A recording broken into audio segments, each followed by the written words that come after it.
This is Cindy Abbott Letro for Behind the Camera, and this is our year in review in which we take a look at all of the great things that have happened throughout the region in 2023.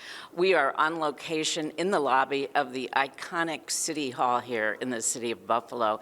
This was the location for much of Academy Award nominated Nightmare Alley by Guillermo del Toro. Back in February, we attended one of the screenings of the film at the North Park Theater, where many of the cast and crew joined us. Dave, we are interviewing extras tonight for Nightmare Alley. First of all, tell me, why did you decide to become an extra? Well, I've been an extra for years. Since I was in college, I've had a bunch of different roles as an extra. I love being an extra. I told my son, when I retire, I want to go to Hollywood and just build sets, because I love film, I love being on the set, I just love everything about it. Even if I'm not the star, I just love being here, so that's why. Describe your role. Well, what I had to do was walk back and forth for 8 hours. So I would walk forwards, and they would rewind, and I would do it again and again. Rinse, wash, repeat for 8 hours. So it was great. I loved every minute of it. What's the best part of being an extra? I think for me, it's being on set. I love to be around the cameras. I did a TV show for a while in Buffalo, and I love that too. Just the whole making the movie, because I understand what the gaffs are doing, what the electricians are doing, and I could watch Del Toro work, which was fascinating, and just the whole putting it together for me was it was magic. Even if I was just an extra, it was still just a lot of fun. Tell me a little bit about what you did as an extra on Nightmare Alley. I had to walk in the snow a couple of times. I got to smoke the fake clove cigarettes, which was awesome. I did do a train station scene where I was a passenger, and the whole time Bradley Cooper was behind me. I didn't even know. That's how much he fit in with us. And the director was amazing. He talked to us, Guillermo. He talked to us. He was just a great guy. The whole set was just amazing, very professional. How long did you work on the film? 4 days. Yeah, I got 4 days on that's my longest on any film, was 4 days. So I take it you've been an extra before. What does being an extra mean to you? Being an extra is, if you mess up, then they can't get that shot.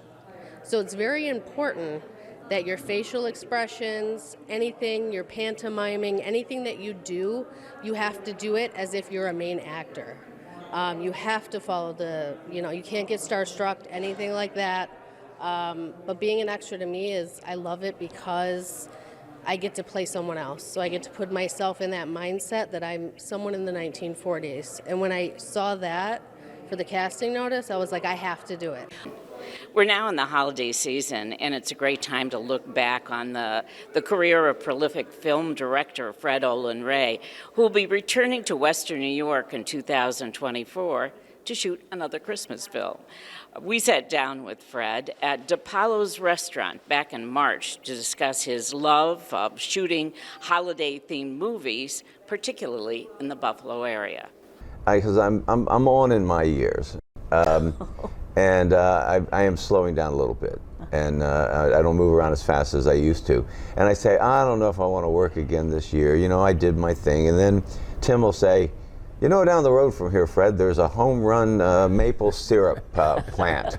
Would you like to see it? I say, yeah. So next thing you know, I'm deep in the woods, up to my knees, and I'm going to an old sugar shanty, they call it. Yeah. And I said, Tim, I'm going to make the sweetest Christmas. And I'm been scouting locations, and I'm going to start writing it when I get home. Well, what's great about it is that you've come to love this region as much as the people that live here do, and you've met some great people along the way, and we hope that you keep coming back. I've been tempted to move here. Oh, well, I have a feeling if Tim keeps working on you, that may happen. In April, we sat down with filmmakers Amir K. Reed and Deuce King at the Riviera Theater, where they screened their latest film, Pure Finesse. These two talented artists grew up next to each other in the same neighborhood and reunited as a dynamic film duo later in life. Me and Amir, we went to grade school together, and I know him from around the neighborhood. 68, let's say 68.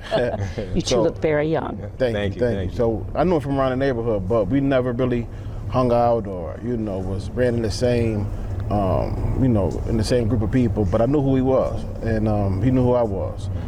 When I came home from prison, I was aspiring to be a writer, and a friend of mine had showed me a movie called Bartenders, which he had did. Oh. That was the music video. Oh, it was? That turned into a movie. Okay, all right. So as I was watching this movie, I recognized, you know, they was calling him A.K. Reese. I didn't know A.K. Reese. When I seen who it was, I said, oh, that's Amir. You know, and I was excited, and I was, you know, extremely excited for him. And just so happened I met a guy, or I ran into a guy a day or two later who he had filmed a movie with. And I told him, anything you need from me, I'm available. And he got me to a meeting with Amir to be in the next film as an actor. But it was going to be part 2 to Bartenders. Yeah. Okay. The first movie. It's funny though how things like this happen, It's like amazing. paths that went this way all of a sudden Yeah. come back together in Buffalo. Right. That is great. So how did you get to start collaborating? Because, you know, and So- how did Pure Finesse come out? So how we started collaborating was how he explained, you know, when he came home and he was looking for inspiration, he seen my movie that I did. And again, I was at that point where I was pretty much done with movies. I thought, because I didn't know where it can go. Okay. I thought it was just another thing I stumbled across, and I was the only one. I was doing too much work. Again, I wasn't writing. I was just improv and everything. So we had So if you had somebody to write for you, then that lets you create. Exactly. In August, we discussed the lure of filming in Western New York with Academy Award-winning director and producer Jonathan Sanger. Jonathan came to Buffalo to film Marshall and Cabrini and has touted this area as having everything a filmmaker could want. Being here for the number of weeks that we were here, we got around, we got to see a lot of other things, and we realized that it wasn't just the 1940s. You could get the 1920s, you could get the 1890s. You know, there were so many areas in the city that were untouched, and even the surrounding areas weren't completely torn down, and you were able to find the bones of the story that we could build our stories on. Well, I think too, the fact that people really loved the fact that you had come, and they sort of stepped forward and made it easier for you. And in fact, you know, fast forward, you did Cabrini here, and I remember just so many people that stepped forward and were able, you know, in a different way that Marshall was. Well, you know, it was a funny thing. When we did Marshall, one of the things that our crew found out was that, you know, we'd go into a neighborhood, and we were all used to doing this in other cities, New York City, Los Angeles, other places, and you bring your trucks in and the neighbors start complaining, and they, you know, and all of that kind of stuff happens. Nothing like that happened in Buffalo. We'd come into a neighborhood and we'd bring our trucks in, and they found out that we were filming in a particular house. People in the neighborhood would come out with cookies for the crew. I mean, it was like magic. So it was a wonderful experience, but the cynical side of me said, oh, this is not going to last. I said, I mean, this is great because we're the only ones here, but the next movie and the movie after that, they're going to start getting tired of it. So when we came back for Cabrini, which was just a few years later, a lot had changed, certainly, in the sense that there were more local crew people who actually lived here, who could work on crews. On Marshall, we had to bring in more people from New York. Now, I would say the number of crew people probably was 10 times as many here as there were when we did Marshall. Literally 10 times, I mean, from 20 to 200 people living in the area that could actually work on the show that we didn't have to bring in. That was a big advantage.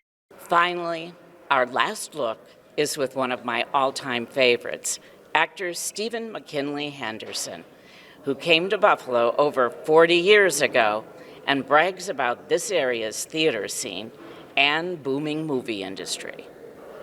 Stephen, we're on location at Buffalo Film Works. This is part of this growing film industry that we're seeing. This is one of a number now of sound stages. This is, I think, the biggest. What have you been hearing? Because you talk with all kinds of... I heard about it all from artists in the business. I mean, you know, I come back to see what I've been hearing about. I remember when Kate Hudson said how much she had a great time working here, and how that was under Marshall, right? Yeah, and also Sterling K. Brown, who I spoke to, and I had lunch with them because Chadwick and I were friends, and I had lunch while they were filming here. But also, I got to be a part of the American side, a film that was done here, and the True Adventures of Wolf Boy, and all these people coming from all over the world, and saying what a great time they had filming in Buffalo, you know, and they love the food and that. But they also said that they could get the technicians they needed, you know, and that's what's so wonderful.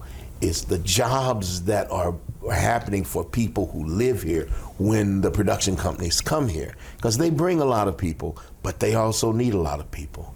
And it's fabulous when I hear that they love the standard of what they get when they come here. They used to say the same thing about jazz, you know, in the area. Players would come here and say, I could pick up 2 or 3 jazz players, I don't have to bring the whole band. Well, now it's happening in the theater, in the film industry, that they realize, oh, we probably could get that person there, you know. So it's wonderful, and I'm so proud every time I hear that.